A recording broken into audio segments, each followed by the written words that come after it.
आप सबके परम कारण हैं, किंतु आपका कोई कारण नहीं है। हे भगवान, आपकी स्थिति दिव्य है, तथापि आप स्वयं अपना प्राकट्य व तिरोभाव करते हैं। आप अपने षड ऐश्वर्यों के प्रदर्शन तथा अपने दिव्य गुणों के विज्ञापनार्थ ऐसा करते हैं। अपने व्यक्तिगत प्रकाश के द्वारा आप मत्स्य, कच्छप, वराह, नरसिंह, केशव आदि अपने विभिन्न अवतारों में प्रकट हुए हैं।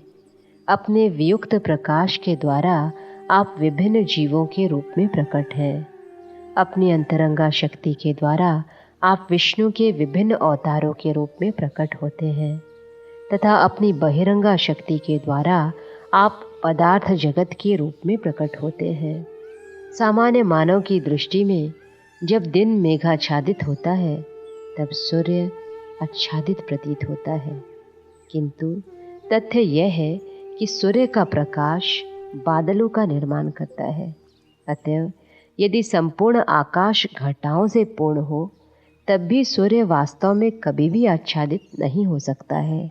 इसी भांति मानव का अल्प बुद्धि वर्ग दावा करता है कि ईश्वर नहीं है, किंतु जब विभिन्न जीवों का प्राकट्य एवं उनके कार्यकलाप दिखाई पड़ते हैं तब ज्ञानी जन प्रत्येक अणु में आपकी उपस्थिति देखते हैं। आपकी बहिरंगा एवं तटस्थता शक्ति के माध्यम से भी वे अणु अणु में आपके दर्शन करते हैं। अत्यंत ज्ञानी भक्तों को आपके असीम कार्यकलापों का अनुभव होता है, किंतु आपके बहिरंगा शक्ति के प्रभाव से भ्रमित व्यक्ति इस भौतिक जगत से अपना तादात्म्य स्थापित कर लेते हैं। उनको समाज, मैत्री व प्रेम से मोह हो जाता है। इस प्रकार वे भौतिक जगत के त्रितापों को स्वीकार कर लेते हैं और सुख दुख के द्वैत के भागी होते हैं। कभी कभी वे मोह के सागर में डूब जाते हैं और कभी कभी इससे उबार लिए जाते हैं। प्रिय भगवान, केवल आपकी दया व कृपा से ही जीव को मानव शरीर प्राप्त हो सकता है और तभी उसे भौतिक जगत की दुखपूर्ण स्थिति से मुक्ति प्राप्त करने का अवसर मिलता है। किंतु यदि मानव शरीर प्राप्त करके कोई व्यक्ति अपने इंद्रियों को वश में नहीं कर पाता है तब वह विषय भोग की लहरों में बह जाता है। इस प्रकार वह आपके चरण कमलों की शरण लेकर आपकी भक्ति सेवा में संलग्न होने से वंचित रह जाता है। इस प्रकार के व्यक्ति का जीवन दुर्भाग्यपूर्ण है। इस प्रकार का तामसिक जीवन व्यतीत करने वाला व्यक्ति स्वयं को ठग रहा है और दूसरों को भी ठग रहा है। अतएव कृष्ण भावनामृत से रहित मानव समाज ठगों तथा ठगे जाने वालों का समाज है।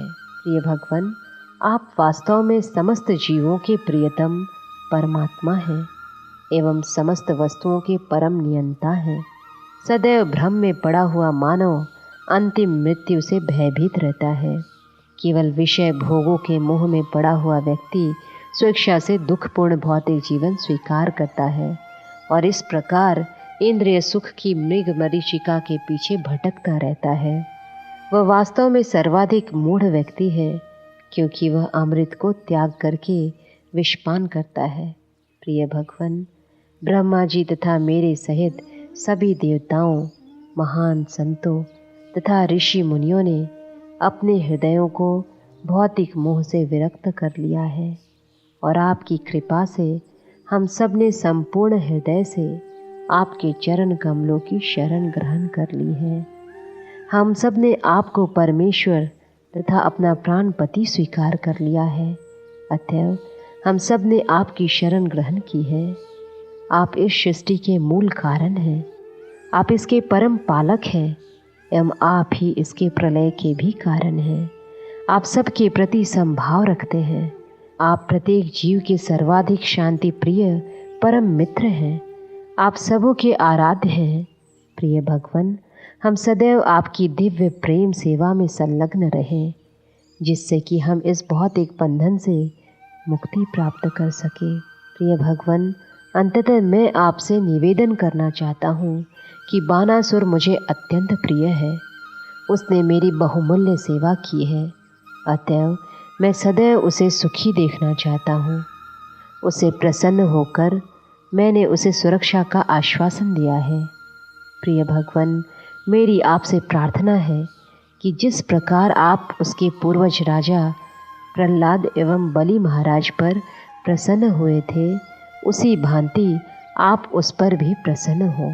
शिव जी की स्तुति सुनकर भगवान श्री कृष्ण ने भी उन्हें भगवान कहकर संबोधित किया और कहा, प्रिय भगवान शिव, मैं आपकी कथनों को स्वीकार करता हूँ तथा बानासुर के प्रति आपकी इच्छा भी मुझे स्वीकार है।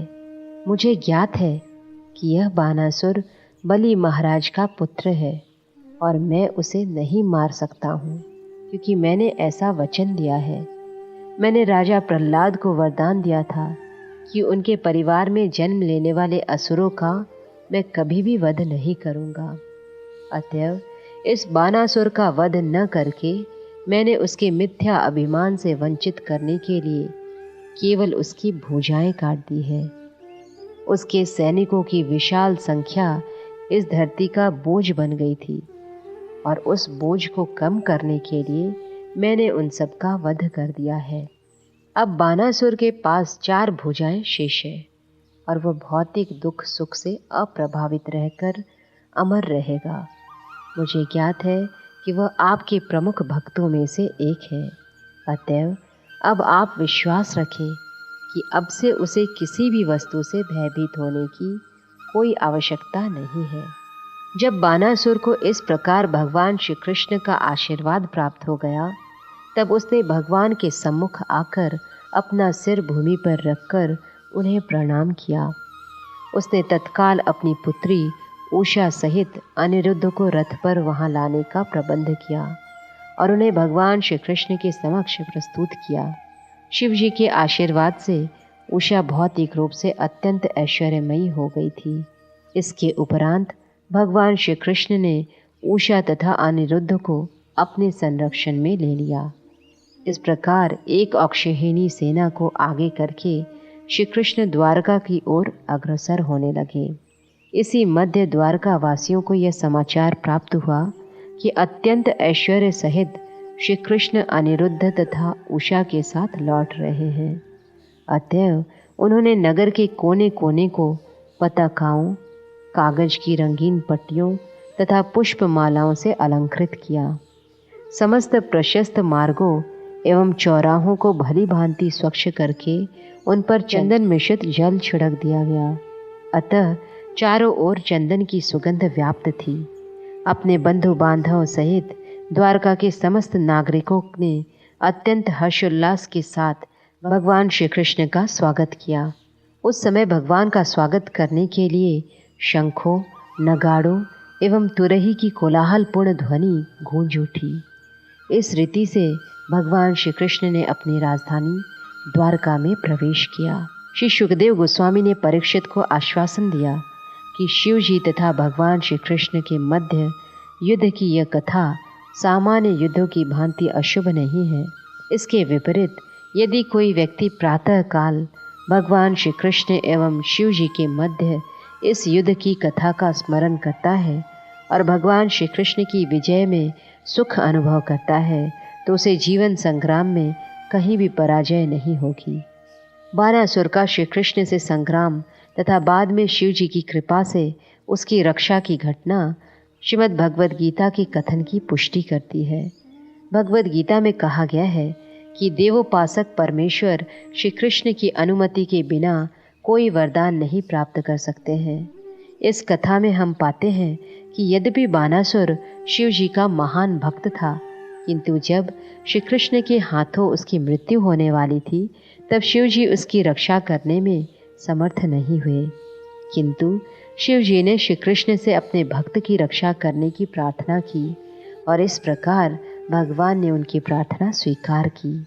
भगवान श्री कृष्ण का यही पद है। इस संबंध में भगवद गीता में प्रयुक्त शब्द है मयेव विहितान हितान। इसका अर्थ है कि परम भगवान की अनुमति के बिना कोई भी देवता अपने उपासकों को कोई वरदान नहीं दे सकता है।